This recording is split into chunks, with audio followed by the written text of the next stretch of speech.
All right.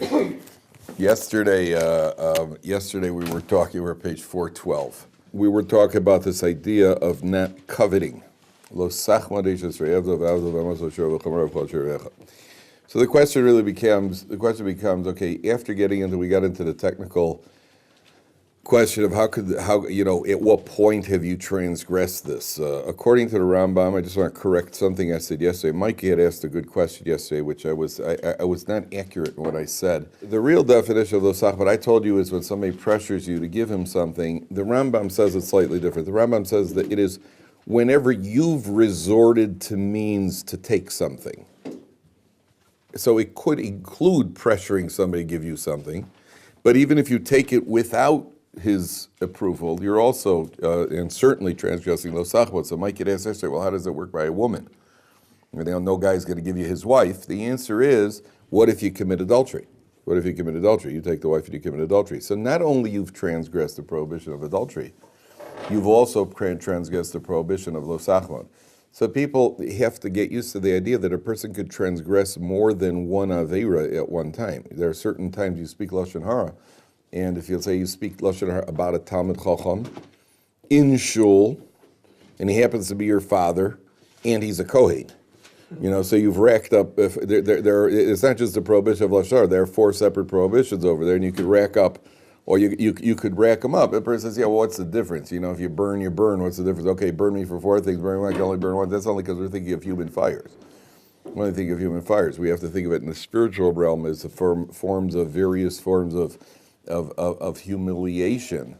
Various forms of humiliation, which are, you don't say, well, some person's been humiliated, he's humiliated, finished. But if imagine a soldier, when they derank a soldier for doing something wrong, so the general, they break his sword, and then the general smacks him across the face. It's obviously very embarrassing, right? Then another general comes over and smacks him across the face. It doesn't mean like, well, I was embarrassed, or they can't get any more embarrassed. Another general smacks him across the face. Then another general smacks him across the face. Then a White Sox fan smacks him across the face. Like now he can't.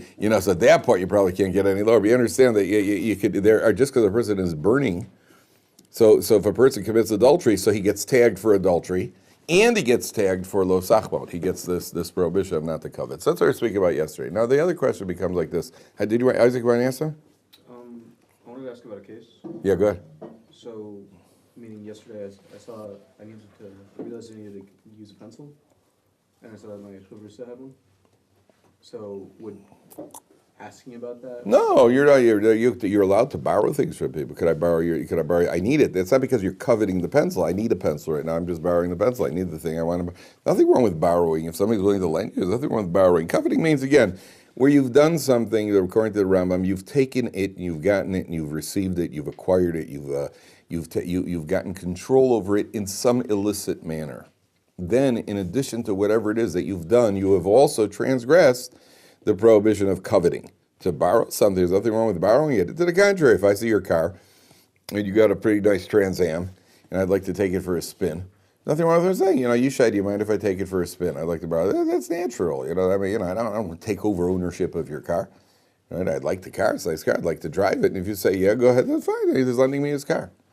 Okay, so he's a fool, but he's lending me. He's lending me his car. So I had a kid told me once he went in to buy a car. The kid had cash. Somehow he had accumulated cash. He was working hard in I think credit card schemes, and he had accumulated cash, and he decided that he wants to go and buy a car. So he walked into a dealership in Baltimore, and he had cash to pay for it. The dealer doesn't really care as long as he doesn't care. Kids, overage, underage, doesn't matter.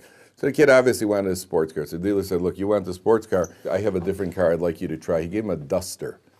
What was it? Was it a Ford, a Dodge? I don't remember what it was, the Duster. It was supposed to be a regular mid-size car. He said to the kid, look, take it for a spin. Apparently it had a very strong motor. He said, take it for a spin. I'll pay any tickets. That's what he said to a 17-year-old kid. I'll pay any tickets you get. Just take it for a spin. So he spun it all right. He didn't get any tickets, and he bought the car. Right? He bought the car. So those sorts of business, once we get into the business deal, you can't do that. You can't. That's putting a stumbling block in front of a blind teenager. And since all teenagers are blind, you basically can't do anything with them. So here the Torah is talking about not actually desiring. Now the question becomes, Whether desire, let's deal with what we were speaking about yesterday, just the desire aspect of it. Forget the going through and actually transgressing and taking it. Even the desiring, you're not supposed to desire. So how could the Torah tell us? And there is a pasuk later on in the book of Devarim that says, "Lo sis ave." You shouldn't even desire something. But how could you tell me not to desire? Either I desire it or I don't desire it. So you could tell me, look, if you desire it, turn your mind to other things. But the Torah's not doing it. The Torah's telling you, you really should not have a desire for something that belongs to somebody else. How can you tell me? How can you tell me that? There are two approaches, yeah. You should be happy with your lot in life already. Right. So one of the approaches is the more philosophical approach, which is that if you realize that God decides everything, and the Gemara says a person does not touch what belongs to somebody else, even a hair's breadth. Afilu kimoli nima. If it's yours, I'm not going to get it. And if I'm jealous, all I'm going to be left with is my jealousy. Nobody touches something that belongs to somebody else. It just doesn't happen. And if you believe and understand whatever you've been given, in other words, the more you strengthen your belief in God, the less you'll be involved in desiring with somebody else, because you actually get to a level where you realize, but that's not for me. That's not for me, so why should I desire it? If God wants me to have it, he knows what's good for me, he'll give it to me. And if he didn't give it to me, it's not good for me, there's no reason for me to desire it. And I could daven if I want one. But don't think that because you have it, I should desire it and I'll try to get it away from you. That's not going to happen, number one. Number two, the classic example that the Even Ezra, you've heard of the Even Ezra? The Even Ezra is one of the great medieval commentaries. Even Ezra uses the classic example. Imagine when a prince marries the princess. The commoners are not jealous. There's no commoner, one of the peasants from the countryside, is not jealous when the prince marries the princess. Why not? That's got nothing to do with me. It's got nothing to do with me. When his commoner buddy is dating the girl from down the hut down the block, and the one that he would like to date, her father's one of the best tractor drivers in the county, and he may get a job, he's got it made now in life, because if he marries this girl, he'll be able to fix tires for the rest of his life, and he's got it made. And then you're jealous because you feel you've got a connection to it. The example he gives is do you ever have a daydream? I'm going to put you on the spot now, if anybody wants to admit this in public. But did you ever have a daydream that you were a bird and you had wings and you could fly? Never even daydreamed about it? You never looked at a bird and thought to myself, my goodness, that would be good. You ever thought about that? You never went to the zoo? When you go to the zoo and you see the hippopotamus. I never had a real boy, gee, I'd like to be a hippo. I could eat watermelon without anybody telling me, don't eat the green, don't eat the white, because they eat the whole thing. That never really crossed my mind, Or you take a look at the monkeys. Okay, it might be good to have a tail once in a while, okay, but that really doesn't look like, no clothing. It's not. But then you see the eagles. And you see eagles flying, and I see the bird, a condor, an eagle. I see this. I think, wait, that'd be pretty cool. You could drift up there, kind of cruise around. My brother was going to be a zoologist. I once asked him, if I have to come back, what's my best choice of animal? On this survival scale. Because I was thinking about myself. See, being like one of those mountain rabbits, bad. He said, very bad, very bad. He said, very bad. Any of those little fluffy things that don't move fast. That's very bad, because there are all sorts of cats. They asked about a lion, these sorts of things. At the end of the day, my conclusion is definitely an eagle. You get to fly around, nobody messes with you, you're certainly none of the other birds. Once in a while, some guy shoots an arrow, so catch it and throw it back. It's not a big deal. Your chances are best. So you've had daydreams of being a bird, I'm sure. Have you ever had a daydream being a fish? No. Now, what you've done is you've probably seen fish in an aquarium, or you've been at the fish zoo, whatever it's called, the aquarium, and you look at the fish. After a while, you try to think to yourself, what's like breathing water? Have you ever tried to think of that? You actually start coughing because you can't even imagine what's like a bird. You ever seen a bird? You ever see a bird fly and you think, boy, it'd be nice to have wings? Are you really lose sleep over it? You ever lost sleep over it? No, nobody loses sleep, because I know that I'm not going to have wings, and I'm not going to be a bird, and I don't want to be a bird, and I got friends who are birds, and I'm not interested, and I'm not going to be a bird. So I'm not really jealous. That's what the Even Ezra says. What about the guy next door who shows up with a new car? Then you're jealous, because you feel somehow you're connected to it. You feel one way or another you're connected to it. Says the Even Ezra, if a person would realize you have as much connection to his car as you do to a bird's wings, then you realize there's nothing, what do you want? You're not going to get it. It has nothing to do with you. You want to buy your own car? Take money and buy a car. What's it got to do with his car? You're not going to take anything away from somebody else that is not coming to you. That's the first idea. And therefore, the evidence says he compares it to the bird and the wings, and he compares it to the prince marrying the princess. Okay, number one. Number two, the Beis Halevi, one of the great recent commentaries from the Soloveitchik family, he said, let's say you see something and you're having trouble. Somebody has something and you desire it. Could be his car, his wife, whatever it is, and you desire it. How do you curb that desire?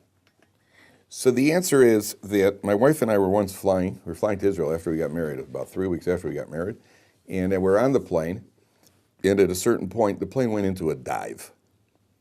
Now, it wasn't a straight down dive, but it was enough of a dive that we looked at each other like, what the heck is going on? Because when the plane is going like this, all of a sudden it's going like this. And the seats on the plane started rattling. And I remember there were some Swedish teenagers on the plane. They were just going, woo! Like, so the whole thing created just this impression of the plane is just about to about to dissolve, and we're cooked, and the plane is going down. And my wife looked at each other. We said Shema. We said Shema Yisrael. We didn't, the plane's going down. Now, I don't know if it took 5 seconds. It took somewhere between 5 seconds and 10 seconds. It was the very, very, very long 5 seconds or 10 seconds. And all of a sudden, the plane straightens out. And we're just sitting there. She's crying. And I'm being brave. That means I was crying too. And yeah, she's crying, and I'm trying to say, it's okay. It's okay. Everything's under control. And then about 10 minutes later, the pilot gets on the thing in that lazy pilot voice. And they like he's fast, half asleep. Well, ladies and gentlemen, we're cruising. We're cruising along at about 37,000 feet. Down to your right, if you get a good look, you can see Frankfurt. Travel time, this, that, and the. I hope you're enjoying it. I said, by the way, that inconvenience, sorry about the inconvenience about 10 minutes back. That was just the automatic pilot malfunction, but we took it over manually, so we're okay now. Nothing to worry about. Have a nice flight. Have a nice flight, thank you. and then he's gone. All right, so we're sitting there. Every time the plane hiccups from that point on, every time the plane went, what was that? Nothing. She'd say to me, what was that? And I'd say, nothing. Now, just imagine right at that moment, all of a sudden the stewardess comes down, I have your kosher meal, sir. Would you want to eat? I got no desire to eat. I have absolutely no desire to eat at that moment. Because the fear takes away the desire, any appetite. So the Beis Halevi says that if a person understood that if you desire something and take something that belongs to somebody else, then just picture the gates of Gehenna open. The fear of the fire of Gehenna should be enough to curb your appetite, whatever that appetite is. Therefore, you will have no desire to then illicitly take away from somebody else what is theirs. That's what the Beis Halevi says. So those are the ways. But I think that before we go to Gehenna, I think there are better things to do, which is just to think and to strengthen our belief. You're only going to get in life what you're supposed to get. Yeah, that's clear. With life experience, you see that people try, and they try this way, they try that way, try the other. Then it comes from left field, or it doesn't come at all. It has nothing to do with your efforts. Very little to do with your efforts. They had a show on TV once, years ago. I saw this when I think I was maybe 19 or 20 years old. They had a program called Scared Straight. It was a government-sponsored program. Do you remember this? What they did was do they still have Scared Straight? So I saw the first episode, I saw it twice, the very first episode when the thing was starting. So they take these teenagers, gang members, they got leather jackets, stuff like rough, tough guys who have already started their run-in with the law. What they do is they bring them to a federal penitentiary. And they've made an arrangement with the prisoners who are willing to cooperate. Guy's a triple lifer. So it's not like we're letting them back on the street now all of a sudden, but they give them, better stuff in prison if he'll cooperate with them. So they bring these kids in, and these kids are rough, tough-looking kids. There are about 20 of these kids. They're lined up on the stage. The first prisoner comes out. It's probably a murder or whatever. He comes out. He makes a speech about how bad it is to end up in prison, and you're going to mess up your life, and don't do it, and you're going to get messed over in prison, and this, that, and the other. Okay, it sounds pretty intimidating. It's not what you think it is. It's not that romantic. Give them the whole talk. Okay, the second guy comes out. He gives them the same talk. Okay, the third guy comes out. He was a big black guy. He was about 6'6". He had one eye, and he comes out. He looks like Mr. T. and he got one eye. Absolutely. The only first word as I saw the guy, well, the word that went through my mind was gruesome. That's what the guy looked like. So the guy comes over, and he takes a different, he goes, if you guys end up in prison, I'm going to rip you apart limb by limb. He says, I've been in prison, and nothing could stop me from doing anything I want. I'll rip you apart, right? And all of a sudden he stops, and the guys are looking at him like this. Now, these are gang members, and they're looking at him like this, and this guy's getting real close to them. And all of a sudden, he stops. He says, you think it's cool? It ain't cool. I'm going to show you it ain't cool. And also he stops in mid-sentence. He goes, and not only, and he looks at the biggest kid at the end of the row. He walks over, he puts his face about 2 inches from the kid, says, you're laughing at me. And he's got one eye. You're laughing at me. And the kid looks at him and goes, I'm not laughing. He goes, you're laughing at me. And the kid goes, no, I'm not laughing. The kid definitely was not laughing. There with that. He goes, you're laughing. Then the guy goes, I could rip you apart right now. What are they going to do? Put me in prison for another life sentence? You see any guards around? I could kill you right now on the spot. And the kid starts tearing, starts crying. That's a gang member. Right? That's not cool for gang members to cry. So then they did follow-up statistics on these kids. In the next 2 years, one of them got a parking ticket. I was worse. I was worse than any of them. And over the next, they did follow-up statistics because sometimes if you're afraid, there's nothing like a little intimidation. Now the Torah also intimidates, but it's obviously controlled. Remember the kid in Singapore a few years back? Remember the kid in Singapore? They were going to cane him. He threw some gum on a street or spray painted something in Singapore. So they were going to cane him 6 times. It became an international outcry because they were going to hit him with a cane 6 times. Right? And then they cut it down to 4 times. And then they caned him. After an international protest, caning a kid. They do that in South Africa in the schools. They were going to cane the kid. They did it. And the kid said, I ain't going back to Singapore. Right? And there's no gum on the streets, so you could eat off the streets of Singapore. They now give you a ticket. I think chewing gum is illegal in Singapore. And okay, so we're not for any sort of unauthorized and rampant, just go around smacking people. But fear is a very good form. That's why you find the Torah talks about the same way that there's reward, there's punishment. And the person uses the punishment as his motivation to avoid trouble. Okay, that's as far as this mitzvah. Now let's go on to the last point on this mitzvah, very, very important, which is page 414. The Torah says like this. This is one of the more very, very a mitzvah that has applications, a concept that has applications both in man to man and in man to God relationships. The Torah says like this. Talks about building a mizbeach. And then the Torah says, the very last pasuk, page 414, last pasuk in the parsha, pasuk Chav Gimel. V'lo sale b'malos al mizbechi, do not go up steps on my altar. Asher lo sigola irvascha olav, that your nakedness will not be revealed on it. Okay? Now, the plain meaning here is like this. You can picture the altar in the base of Mikdash. How did they go up the altar? Everybody know? They had a ramp. They had a ramp that went up the altar in the base. Everybody knows there's a ramp that went up the altar in the base of Mikdash. Okay. Now, why did they use a ramp? Because the Torah says, don't use steps. Don't use steps to go up to the Mizbeach. Why not? Because you see, the Kohanim the Kohen, first of all, he wore a tunic, I guess what you'd call a robe. Okay, underneath the robe, even the non-Kohen Gadol, the ordinary Kohen, underneath his robe, he wore pants. Wore regular pants. He had a certain pants. Now, the Torah says if you walk up steps and you spread your legs like that, there is a symbolic exposure of your nakedness to the stones on the Mizbeach.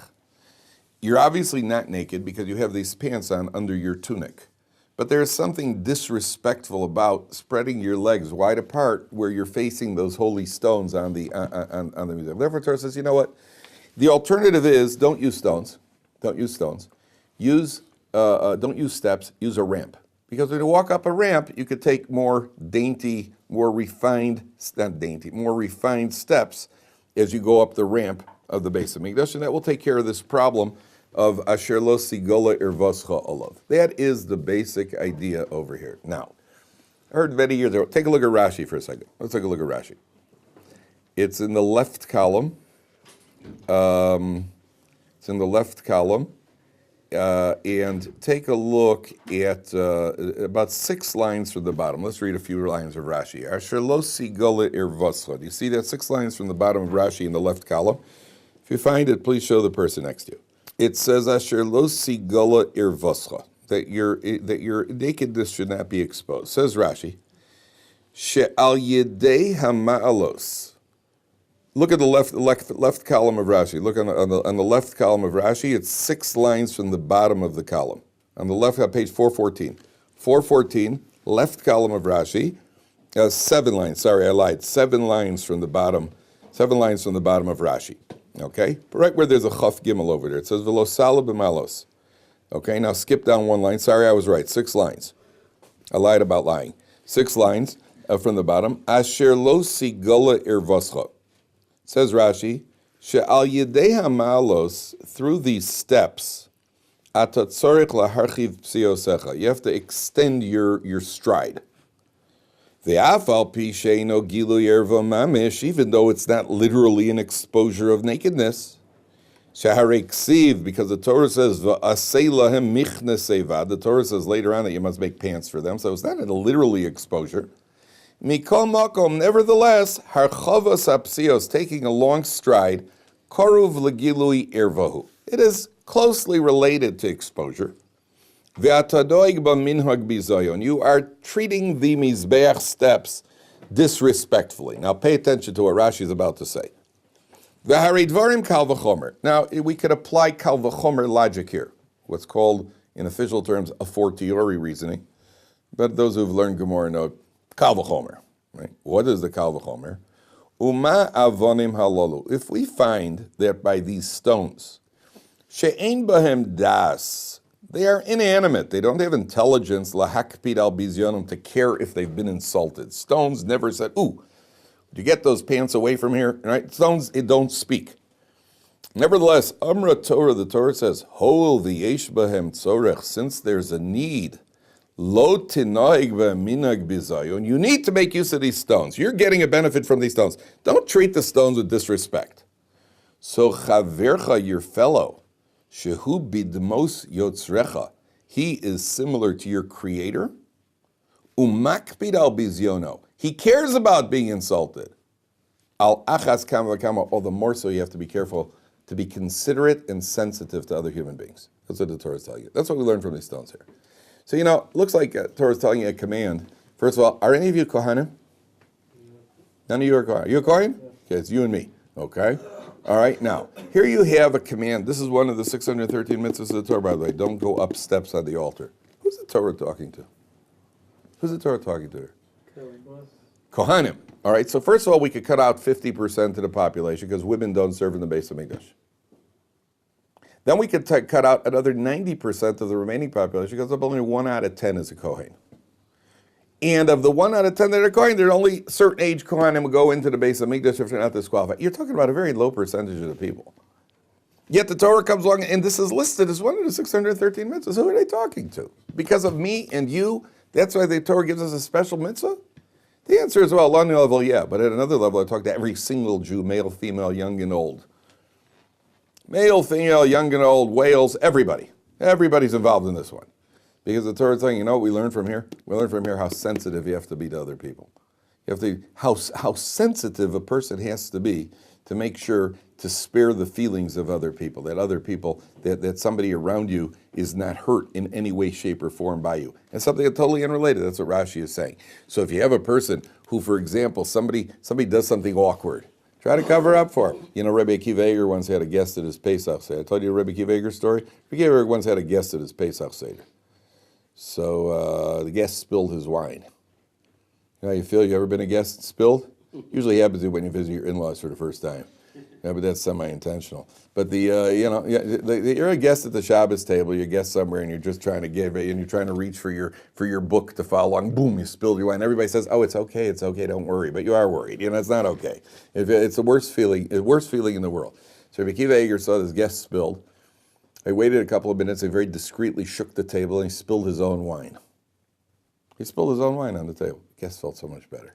No, nothing like, oh, good. Rabbi Akiva Eiger said, it must be the table. There must be something wrong with the table. You know, so here's Rabbi Akiva Eiger, who we study in the Gemara. Rabbi Akiva Eiger was one of the greatest geniuses of the 18th century, that we've had in the last 300 years. But the man-to-man's, there has to be a certain sensitivity between man and his fellow man. That's the first thing the Torah is teaching us. That's the idea over here. I had the first guest we ever had. My wife and I got married. We're living right here behind the yeshiva, 135. First guest, we're married 3 weeks. We come to Israel, we were here a couple of weeks, then we finally decided we'll have a guest. Okay. So my wife, I think she thought I said 100 guests because that's how much she cooked. You know, when young wives are they get all into it. So I invited this guy up from the yeshiva. It was a friend of mine from here. So we're sitting at the table, and my wife brings out the chicken, and he speared a piece of chicken, and it slipped off his fork, and it fell on the floor.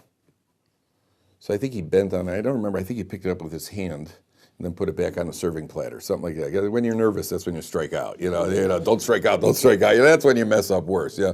So I think he bent down, he picked it up, put it on. It's like, okay. It was very awkward. It was very awkward. He felt he was very. I could see he was very. There's that when you're around very nervous people, sometimes you're nervous too. It's just very awkward. And my wife and I didn't really care. We didn't care. Chickens spend most of their life on the ground anyway. You know, another 30 seconds. You know, big deal. 15 seconds, whatever it was, big deal. Okay, so we're sitting there. I didn't know what to do. Then I remembered the Rabbi Kiva story. Okay, I remember I was buzzing with excitement. I was absolutely, but now that's not good, by the way. Whenever you're buzzing, when you're buzzing to do a mitzvah, be careful, be real careful, because then you usually get yourself arrested afterwards. So just be real careful when you're buzzing to do a mitzvah. I'm waiting. I was so excited, and I realized that in a few moments, I am about to become one of the 36 tzaddikim of the generation. Right? It was just going to happen, and it wasn't that difficult. I was really excited, and I could see the heavenly hosts lined up around me, waiting to get a bracha. And you know how you ever been in a frum home? They have pictures on the wall of tzaddikim, the Chazon Ish, the Chafetz Chaim. I already saw myself in the middle. You know, just the three of us. You know, the Chazon Ish, the Chafetz, and me. You know, it was, and I just remember I was shaking, so I just waited for a couple of minutes. I took my cup. I very discreetly put it on my plate, and it spilled. And the guy felt unbelievable. He was instantly relieved. It was unbelievable. I had a great meal. Everything was wonderful. They're terrific. Okay, the guy leaves, and my wife of 3 weeks says to me, and he walks out. You know, he leaves the house. Wonderful. Thank you very much. Okay, my wife says to me, "Listen, Tzadikal, do me a favor. Next time you spill on yourself. Okay, don't spill on me." Right? I spilled all over my wife. You know. Now I guarantee you that Rabbi Akiva wife was dry as a bone. You know, there's no question about it. David Kaplan's wife was ready to go on the laundry line. You know, because well, listen, we're both in the mitzvah together, right? I spill, she gets spilled on. You know, that's what I figured. I was so excited about it. I wasn't even thinking. I was just like, whoo, you know, instinctively turned it away from myself. Well, the person sitting next to me was her. So I haven't done it since. But that's what Rabbi Kiva Eger, at least we try. So Rabbi Kiva Eger, the idea of sensitivity, that's what the Torah is teaching you over here. And in all situations, the person has to know that there are levels of sensitivity. So you know the famous story with Rav Moshe Feinstein. I've mentioned this story before. Rav Moshe Feinstein once walked into his yeshiva, and he was holding his hands. So somebody walked in, and one of the buffers said, "Rebbe, what happened to your hand?" He said, "When I got in the car to come to the yeshiva, somebody slammed the car door on my fingers." So the guy said to me, "I didn't hear you yell." He said, "No, I didn't want to yell because I knew if I would yell, the guy who slammed the car door would be upset. He'd be hurt. You know, he'd be embarrassed that he slammed the door on my face. I didn't yell." I understand that at a certain level, a person who has rachman, nobody shouldn't happen to anybody, but a person gets his fingers caught in the door. There's usually only one thing you're thinking about at that moment, which is intense pain. You understand? But if your sensitivity nerves are as developed as your pain nerves, then they reach the brain, as Rabbi Gottlieb explained it. They reach the brain at the same time. And therefore, Rav Moshe Feinstein, as soon as it happened instantaneously, realized, 1 second, there's another human being here. And if I yell, he'll be embarrassed I didn't yell. That's the first thing the Torah is teaching us. Okay? There's another idea here. And this idea is like this. This is, I think, essential for all Jews who are growing, whether you are Baal Tshuva, an FFB. You know what FFB is, don't you? They say it stands for from birth. You never heard of FFB? From birth, fractured from birth, whichever one you choose. And whatever Jew you are, Litvak, Hasidish, Sephardi, Scandinavian, I don't care what you are.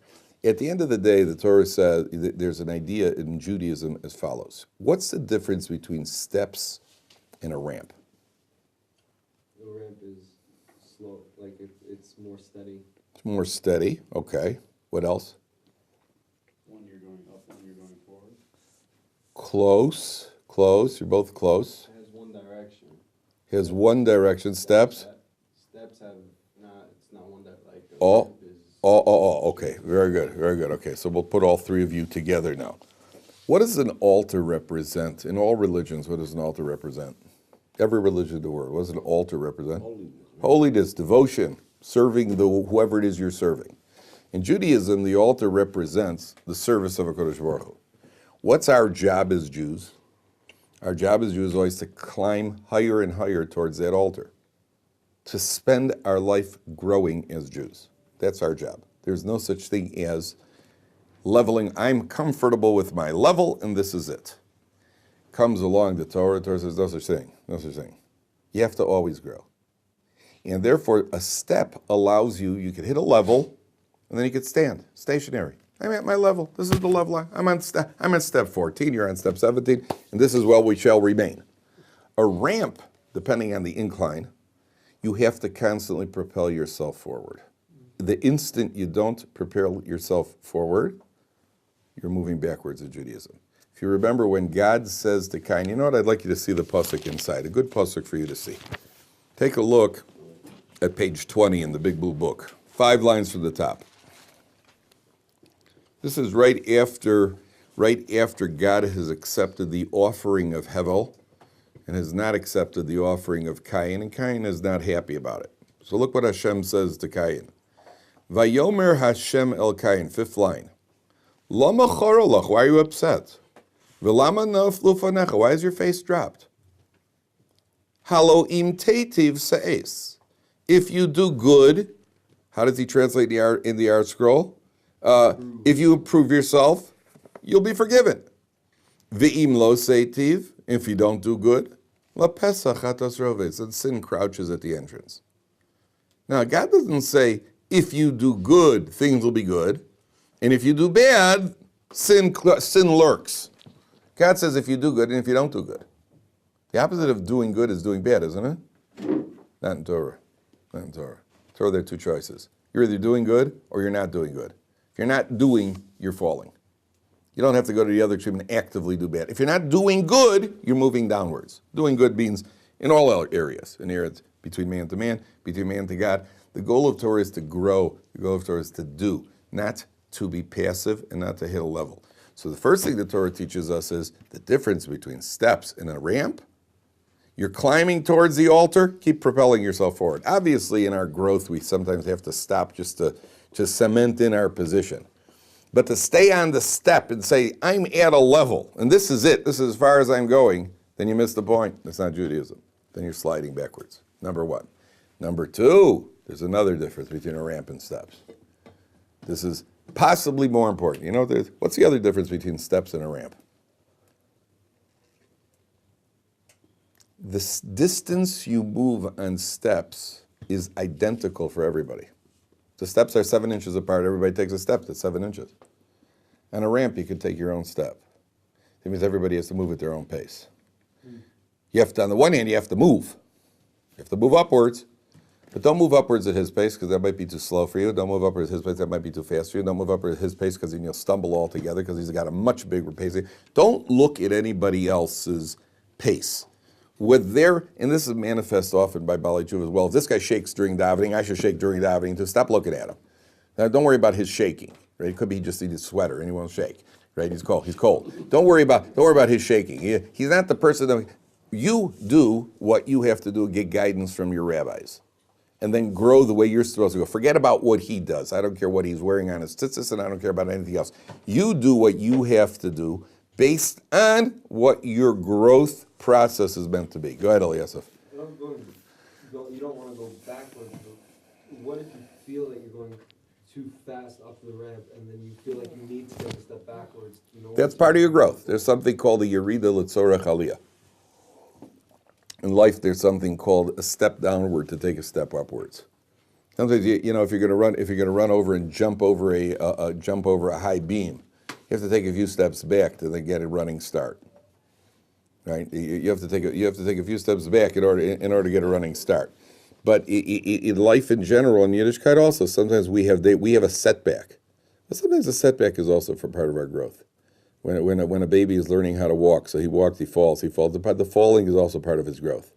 Because when you try to ride a bicycle for the first time, you fell a couple of times. So depending on who you are, that motivated you even stronger. So there are situations in life where it's called a yerida, going down, with tzorech aliyah. So sometimes you have to take a step back in order to get a running start. That's all part of the growth process. That's all part of the growth process. We're talking about a person, and I've heard this expression, where a person says, I'm comfortable with my level. What does that mean? You mean comfortable with your level? Nobody ever says that about their financial status. You ever met in your life said, well, I'm fine at $40,000 a year. That's all. I have no goals to ever earn more money than that. Right? Do you ever meet anybody like that? Even people in the millions that are never comfortable. To the contrary, the pasuk says, Ohev kesef, one who loves money, lo yizba kesef, will never be satiated with money. And the irony of money is that the more you have, the farther you are from the goal. Because it says if you have 100, you want 200. If you have 200, you want 400. So the more you have, your farther you are from your goal. I only have 100. I only want another 100. That's my goal in life. I remember being as a kid, my goal in life as a kid was to earn $20,000 a year. $20,000 a year was a good salary for a family when I was growing up. I remember telling my dad, I want to earn $20,000 a year. $20,000 a year now? $20,000 a year won't pay for your tires on your car to be fixed. $20,000, you understand? So all of a sudden your goals get bigger. But even when you're earning a lot of money, well, let's invest, let's make more, and so what are we going to do with our money now? Same thing when it comes to ruchnius. There's no such thing as I'm happy with my level. That's all. We're leveled off over here. The goal is to continue growing. That's the idea. Okay, tomorrow we'll start Parshas Mishpatim.